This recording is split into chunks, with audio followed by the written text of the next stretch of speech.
नमस्कार मंडळी, कशा आहात सगळेजण. तर आजचा दिवस आणि व्लॉग दोन्हीही थोडा वेगळा असणार आहे.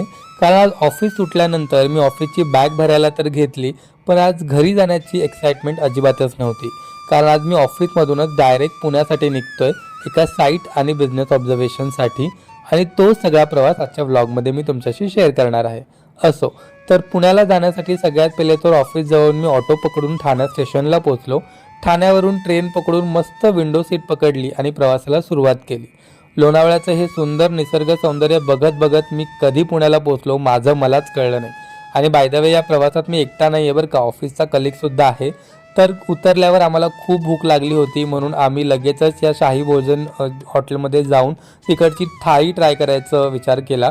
खूप नाव ऐकलं होतं आणि नाव ऐकल्याप्रमाणे थाळी खरंच खूप भारी होती. तुम्ही बघू शकता किती टेम्पटिंग दिसते ती, आणि कधी मी याच्यावरती ताव मारतोय असं मला झालं होतं. मस्त पोटभर जेवण केलं आणि त्यानंतर आता पुढे आम्हाला ना वाघोलीला जायचं होतं. त्यामुळे मग आम्ही तिथूनच एक कॅब बुक केली आणि पुढचा आमचा जो प्रवास आहे तो सुरू केला.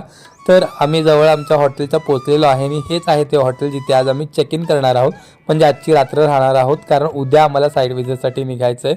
आणि या हॉटेलची लॉबी बघूनच मी हॉटेलच्या इतकं प्रेमात पडलो आहे ना. खरंच खूप अप्रतिम हॉटेल होतं. आणि ही आहे माझी रूम जिथे आजची रात्र मी राहणार आहे. तर कशी वाटली रूम आणि कसा वाटला व्लॉग हे मला कमेंट करून नक्की सांगा. आता मी झोपतो कारण मला खूप कंटाळा आला. भेटूया उद्या. Bye bye.